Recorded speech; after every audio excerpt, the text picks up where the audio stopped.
안녕하십니까. 8월 27일 화요일 말씀 묵상 함께 시작하겠습니다. 오늘도 주님께서 우리를 붙들어 주시고 우리를 살아가게 하시고 우리 가운데에 기쁨을 충만케 해주시기를 간절히 기도합니다. 오늘 본문은 데살로니가 후서 3장 6절에서부터 18절까지 사실은 마지막 본문입니다.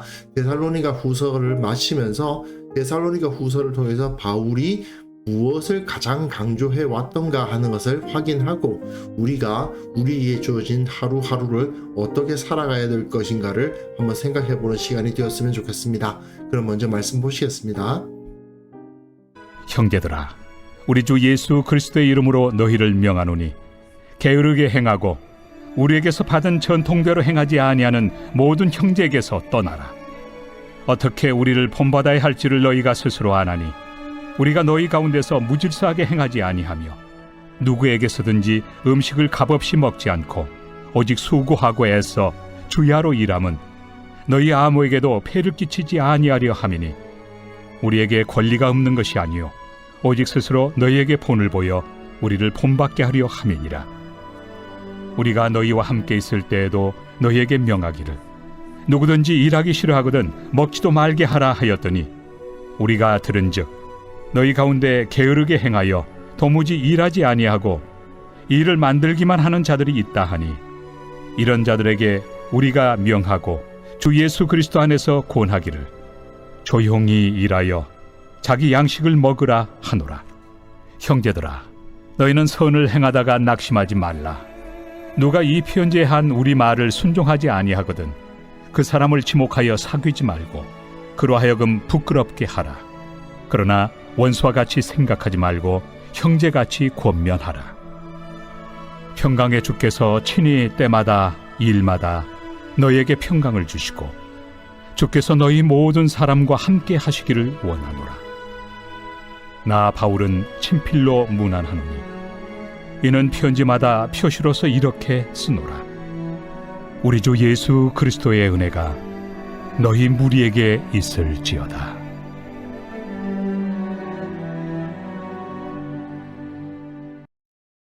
데살로니가 후서가 이렇게 끝납니다. 데살로니가 후서에서 오늘 본문이 바로 이 현실에 충실한 삶을 살아야 된다는 메시지를 주고 있죠. 그리스도인들은 언제나 종말론적인 삶을 살아가야 됩니다. 내가 주님 앞에 설 날이 있을 것이다. 내가 주님께로 가든 주님께서 이 땅에 오시든 그 마지막을 바라보면서 내 모든 삶을 살아가는 것, 그게 바로 그리스도인들의 삶이죠. 어차피 나는 천국에 갈 텐데 이 세상에서의 삶이 무슨 소용이냐 이렇게 생각하면서 현실의 삶을 등한시하는 것이 아니고 진정으로 미래를 바라보는 그 마지막을 바라보는 종말론적인 삶을 살아가는 사람들은 오히려 매일매일의 삶을 의미 있게 살아가려고 노력하게 되어 있다. 최선을 다해서 살아가려고 노력하게 되어 있다. 그걸 오늘 본문이 보여주고 결국 그렇게 데살로니가 후서가 마치고 있는 거라고 생각하시면 되겠습니다. 형제들아, 우리 주 예수 그리스도 이름으로 너희를 명하노니, 명령한다는 표현을 쓰고 있어요. 상당히 강하게 이야기하는 겁니다. 게으르게 행하고 우리에게서 받은 전통대로 행하지 아니하는 모든 형제에게서 떠나라. 데살로니가에 이 게으르게 행하는 사람들이 꽤 있었던 모양입니다. 데살로니가 전서에서 보셔도 형제들아 너희를 권면하노니 게으른 자들을 권계하라는 말이 있어요. 이 게으른 자들이 정확하게 어떤 사람들인지는 우리가 알 수가 없지만 로마 시대에는 일하지 않고 먹는 자들이 꽤 많이 있었습니다. 어떤 사람이냐 하면은 소위 말하는 귀족들의 식객으로 있는 사람들이 있어요. 그냥 귀족들 이야기 말동무 해주고 그리고 그들의 비위 맞춰가면서 그 귀족들에게 붙어가지고 그냥 사는 거예요. 자기가 일을 해서 자신의 먹을 것을 구하는 것이 아니고 다른 사람들과 놀아주면서 자신의 생활을 유지해가는 그런 사람들이 꽤 있었던 겁니다. 특히 이 데살로니가 교회는 귀족 중에서도 그 교회에 속한 사람들이 생겼기 때문에 그 귀족들에게 붙어가지고 놀고 먹다시피 하는 사람들이 있는데 그리스도인들은 그렇게 해서는 안 되는 거거든요. 그래서 바울은 자신의 삶을 통해서 보여줬죠. 어떻게 우리를 본받아야 할지를 너희가 스스로 알지 않느냐? 우리가 너희 가운데에서 무질서하게 행한 적이 없다. 무질서하게 행한 적이 없다는 것은 일반인과 같은 직업적 루틴을 따랐다는 의미입니다. 놀고 먹는 사람은 몇 시까지 어디로 가고 몇 시에 무슨 일을 하고 그런 거 없잖아요. 그러니까 무질서하게 행동하는 것인데 이 바울은 그렇지가 않는 거예요. 어쨌든 일하는 시간이 있는 거고 일할 때에는 일하는 곳에서의 질서를 따르고 교회에서는 교회의 질서를 따랐던 그게 바로 바울의 모습이었다는 것입니다. 그게 바로 데살로니가 교회의 입장에서는 바울에게서 받은 전통인 거죠. 그러한 전통을 따르지 않는 사람들과는 분리가 되어야만 했습니다. 바울은 누구에게서든지 음식을 값없이 먹지 않고 오직 수고하고 해서 주야로 일함으로써 아무에게도 피해를 끼치지 않으려고 했습니다. 이게 바울이 교회로부터 생활비를 받지 않았다는 뜻인데 그럴 권리가 없는 건 아니었어요. 교회로부터 생활비를 받을 권리는 얼마든지 있었지만 바울은 스스로 본을 보여서 우리를 본받게 하려고 나처럼 행동하라고 말해주고 싶어서 주야로 일했던 것이죠. 아마도 낮에는 일을 해서 생활비를 벌고 밤에는 교회에서 가르쳤겠죠. 굉장히 바쁘고 힘든 그런 삶을 살았을 것입니다. 바울은 이것을 통해서 자기들이 종교 사기꾼들이 아니다. 그 종교로 먹고 살려고 하는 사람들이 아니다라는 것을 보여주기를 원했던 거죠. 그래서 계속해서 바울은 그러므로 형제들아 굳건하게 서서 말로나 우리 편지로 가르침을 받은 전통을 지키라고 말하고 있는 것입니다. 2장에서도 전통을 지키라고 그러고 3장에서도 전통을 지키라는 말을 하면서 나와 디모데, 실라의 모습을 너희들이 보지 않았느냐? 우리가 살아가는 모습을 따라서 이 세상에서 규모 있는 삶을 살아가라라고 이야기를 하는 거죠. 그게 바로 미래를 바라보는 삶이며 주님의 재림을 고대하는 삶이며 천국을 바라보는 삶이다 이겁니다. 우리가 너희와 함께 있을 때에 너희에게 명하기를 누구든지 일하기 싫어하거든 먹지도 말게 하라 하였더니 이건 아마도 창세기 3장에 아담이 범죄한 이후에 하나님께서 아담에게 말씀하시기를 너희 얼굴에 땀이 흘러야 먹을 것을 먹을 것이다. 그 말씀을 하신 것을 조금 바꾸어서 가르친 것 아닌가 생각이 되는데요. 어쨌든 일하기 싫어하거든 먹지도 말게 하라. 일하지 않는 자는 먹을 권리가 없다. 아담은 범죄 이후로 일을 해서 먹었고 그것이 바로 인간에게 주어진 현실이고 이것을 따라야 된다고 가르쳤던 거죠.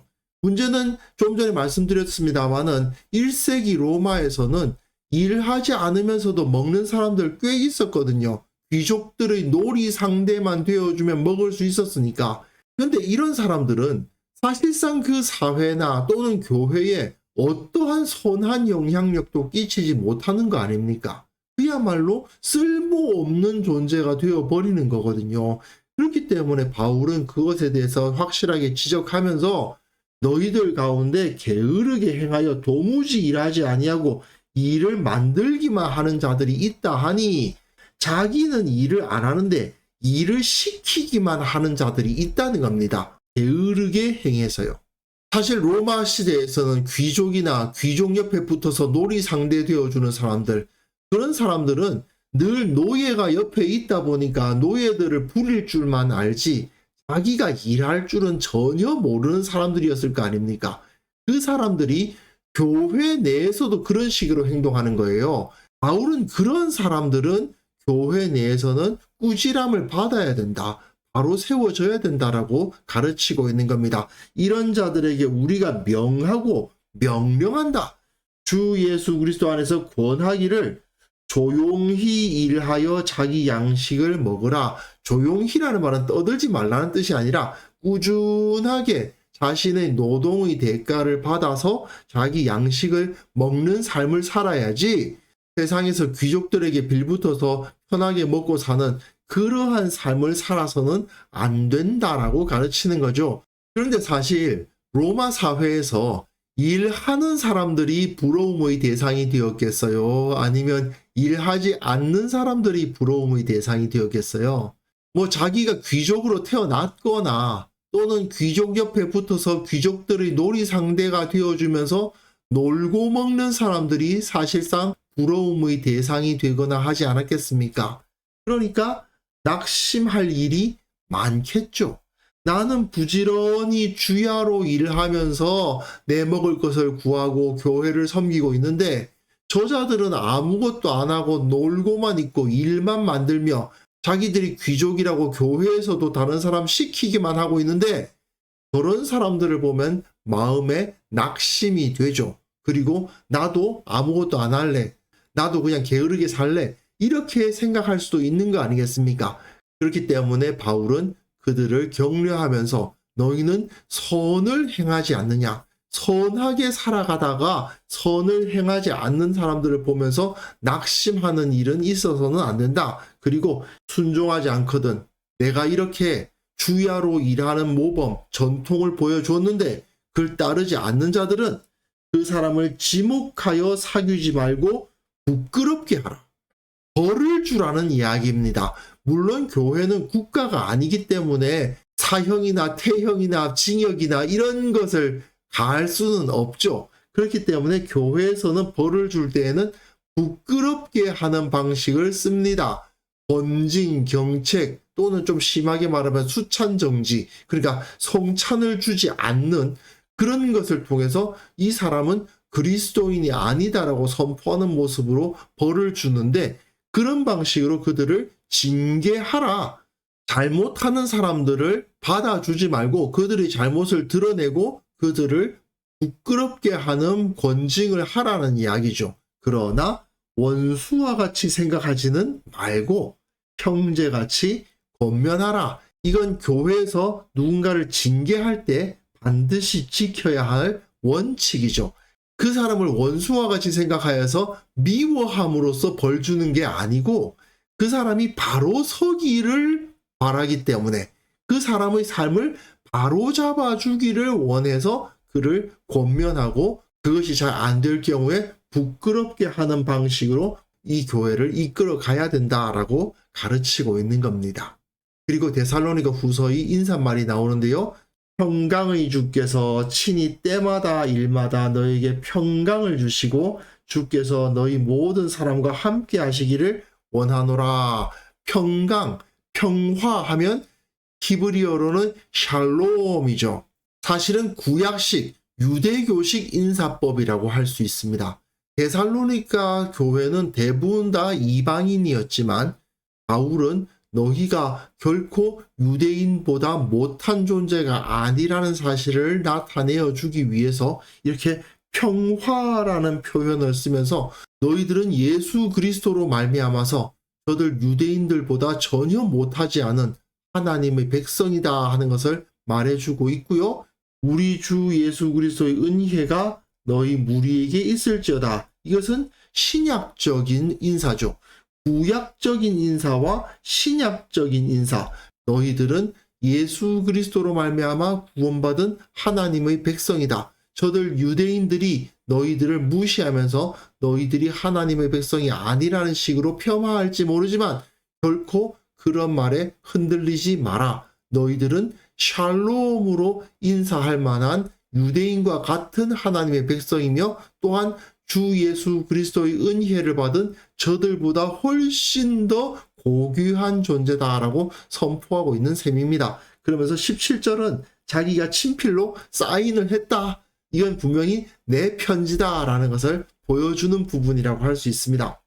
결국 종말론적 삶, 마지막을 바라보며 살아가는 삶이란 어떠한 것인지를 확인해주는 본문이라고 할 수 있습니다. 내게 주어진 현재의 삶에 최선을 다하며 형제들에게 좋은 모범으로서 살아가는 것, 그것이 바로 예수님께서 보여주셨고 또한 바울이 보여준 종말론적 삶의 모범입니다.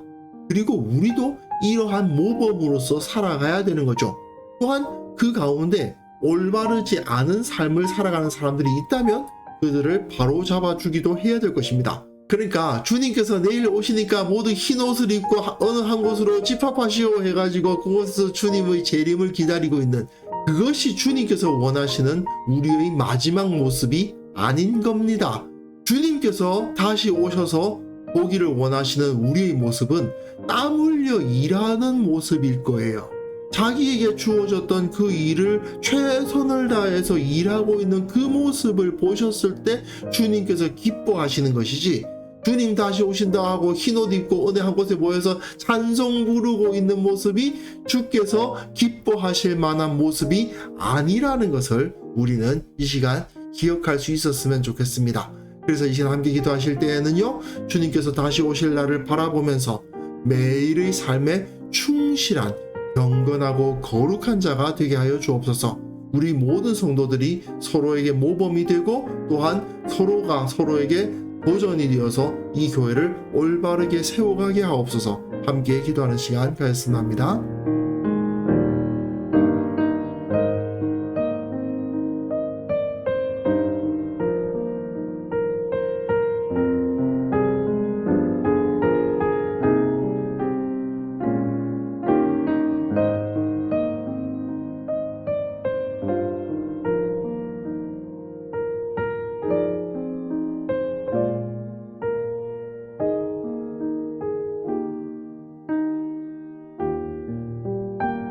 하나님 아버지, 주님께서 다시 오실 날을 바라보는 자가 되게 하여 주옵소서.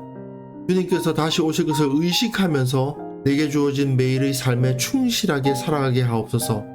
그것이 참된 경건이며 그것이 참된 거룩함임을 깨닫고 기뻐하며 찬송하며 감사하며 살아가는 자가 되게 하여 주옵소서. 우리 교회 모든 성도들 서로에게 삶의 모범이 될 수 있도록 도와주시고, 그것을 통해서 이 교회가 올바른 모습으로 정말 거룩하고 강한 모습으로 세워져 갈 수 있도록 주께서 은혜 베풀어 주시기를 원하고 바랍니다.